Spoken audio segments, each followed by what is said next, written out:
on my YouTube channel about moving to Cabo.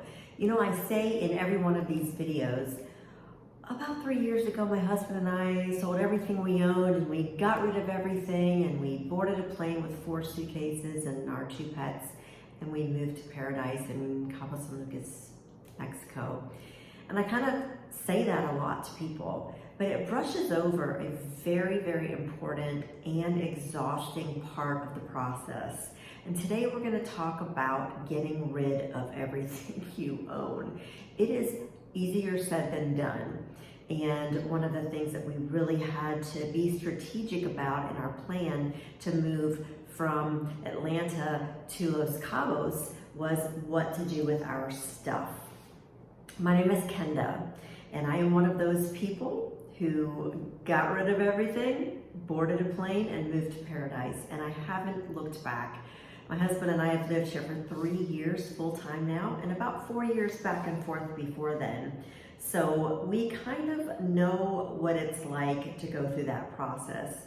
And I have so many people ask me, how did you do it? And what were you thinking? And what was your idea? And so I decided to start this YouTube channel so that other people who may be in a situation similar to ours, who have this crazy dream of moving somewhere, and you really don't know how to do it, or starting over, but what do we do? How do we start over? What do we do? What's it like to get rid of everything that you own? So I started this channel. I'm not a professional YouTuber. I'm just somebody who has done it, and I'm here to talk to you about that. So I've gotten some great feedback, and one of the questions that a lot of people ask is, what do you do with your stuff? So today we're going to talk about yard sales. And I don't know where you live, but in Atlanta, where I'm from, yard sales are a thing, y'all. They are a big deal. People love yard sales in Atlanta, and especially in northern Atlanta. There are people who go to yard sales all Thursday, all Friday, all Saturday, and sometimes people even do them on Sundays now. And they buy things, and then the next week they turn around and sell them. So it's a really big deal. And I don't know about you, but I'm not a super fan of yard sales. But I will tell you that it was one thing that really helped me learn to pare down and help me in my plan to not have so many things. As I've said in other videos, I lived in quite a large house, and we had multiple cars, and we had a 6-bedroom house, and every bedroom had a big bed in it, and furniture, and clothes and shoes, and a gym, and we had a lot of stuff that we really needed to get rid of. And it's not as easy as you might think. But I became an expert in yard sales. And I have to say, I had many people say to me, these yard sales are just incredible. It's more professional than anything I've ever seen. It's just amazing. You're an amazing yard saler. And that always made me laugh because it wasn't necessarily something I enjoyed. But I'm going to share with you a little bit today about what I did with my yard sales. The first thing I would say is plan on having multiple. You can't just have one yard sale and get rid of everything. It doesn't work that way.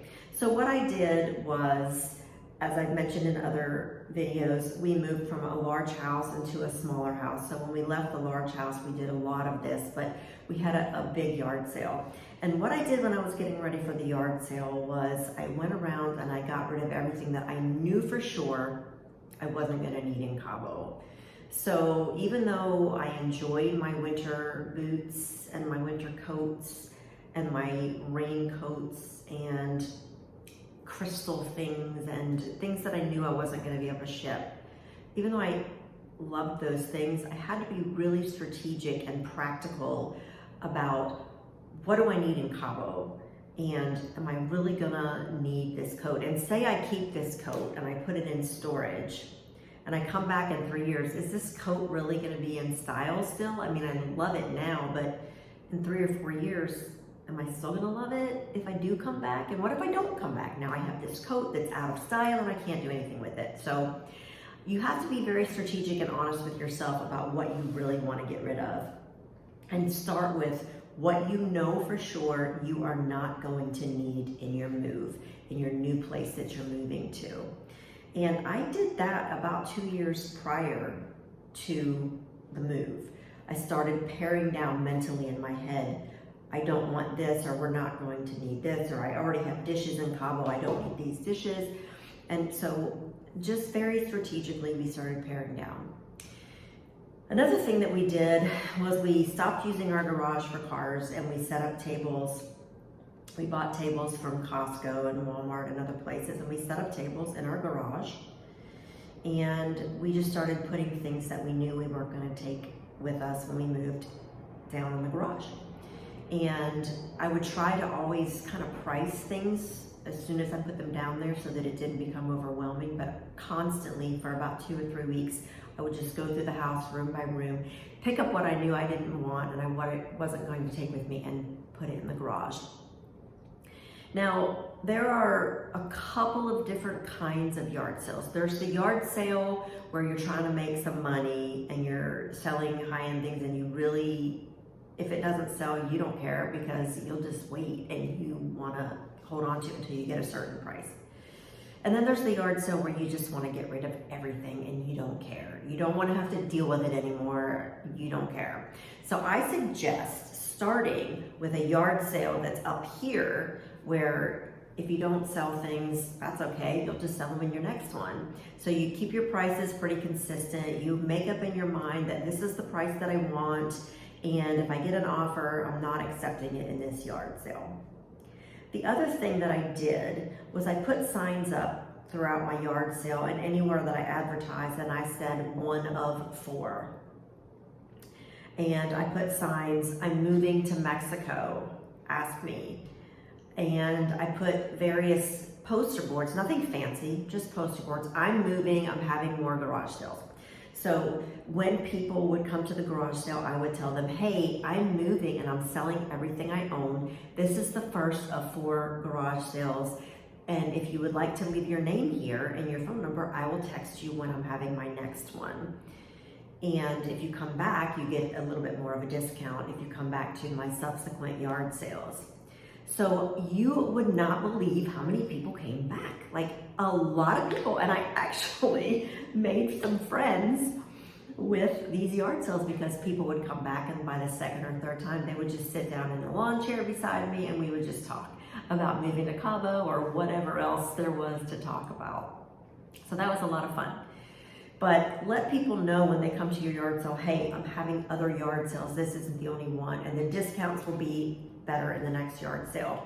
And then by the 3rd yard sale, you're starting to take offers, you're starting to take more deals, you're giving a 25% off sign, and you're starting to really hone down what you are asking in these yard sales, because the idea kind of switches from make some money to get rid of this.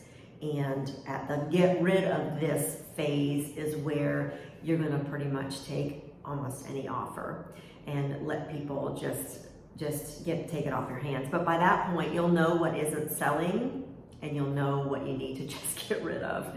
So it becomes a little bit easier. So that's the general idea that I did. I bought ahead of time a big box of plastic bags. It makes yard sales so much easier if you have these plastic bags and you just put people's things in them. I got the big sheets of stickers, and I would just sit at night and I would write $1, $1, $1, $1, $1, $1, and just make 50 cents, 50 cents. And so that I had these sheets and I would be able to easily go down and price things, peel off the sticker, put it on the item, and just move around.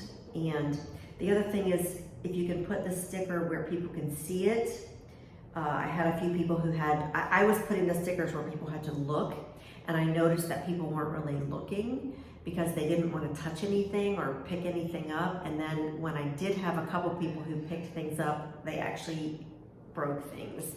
So by the last 2 yard sales, I had the stickers very visible where people didn't have to pick them up or move them around or feel awkward about asking me for a price. People don't like to ask how much things are. They want a price, they want it there, and they want it easy to see. And if you're really trying to sell things, which you are if you're selling everything and moving to a foreign country, then they want to know the price. And so you're better off to have prices that are there and visible.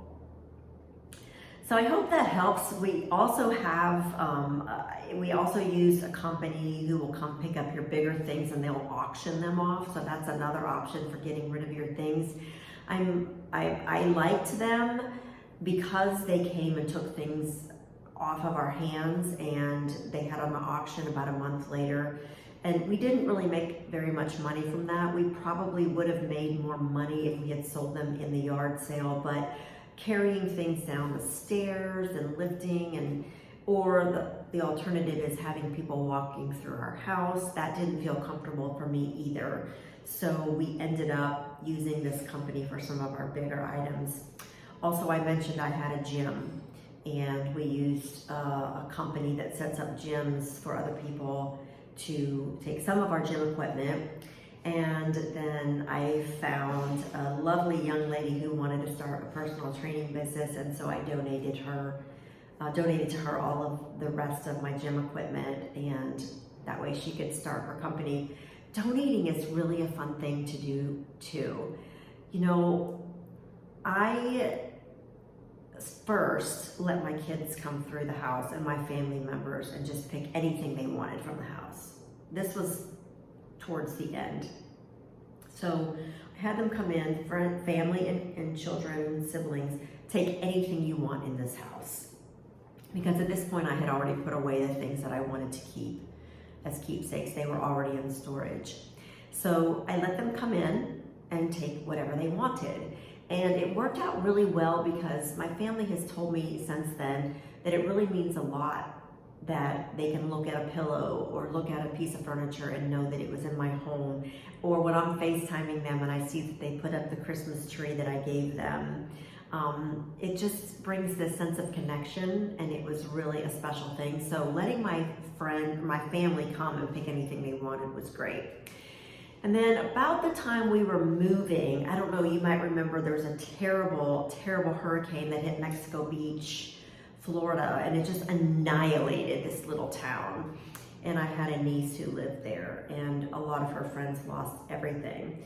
So we allowed them to come and get a trailer, attach it to a truck, and take anything they wanted out of the house, and we donated it so that these homes in Mexico Beach, Florida could have a way to start their lives over.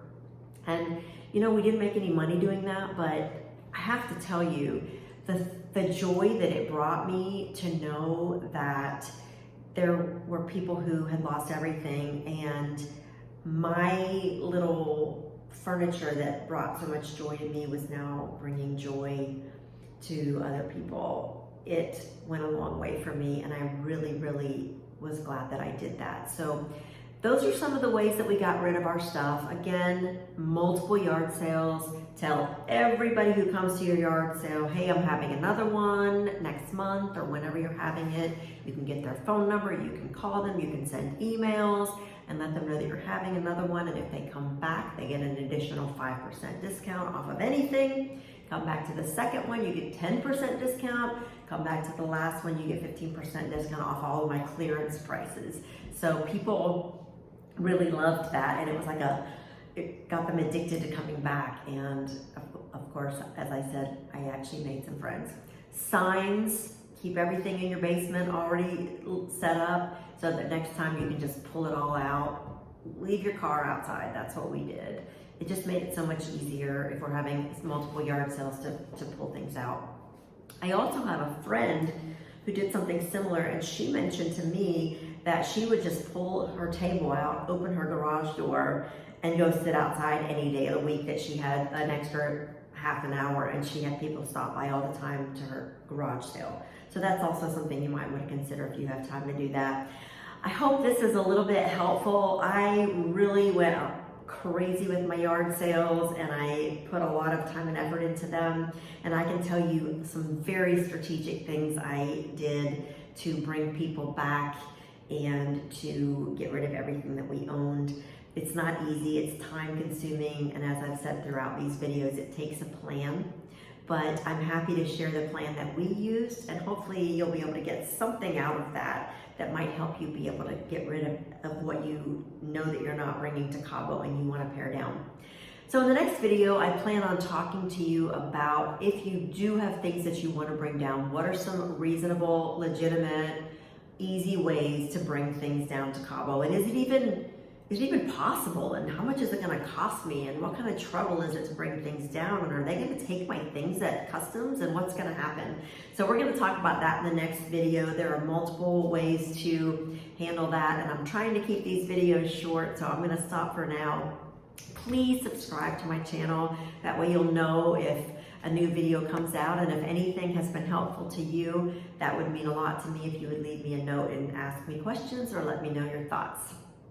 So I hope you have an amazing day, and please don't give up on your dream of moving. You can do it. I did it. I'm nothing special, and I did it, and it was the best thing that I ever did. So hold on to your dream, and let's figure this out. Have a great day.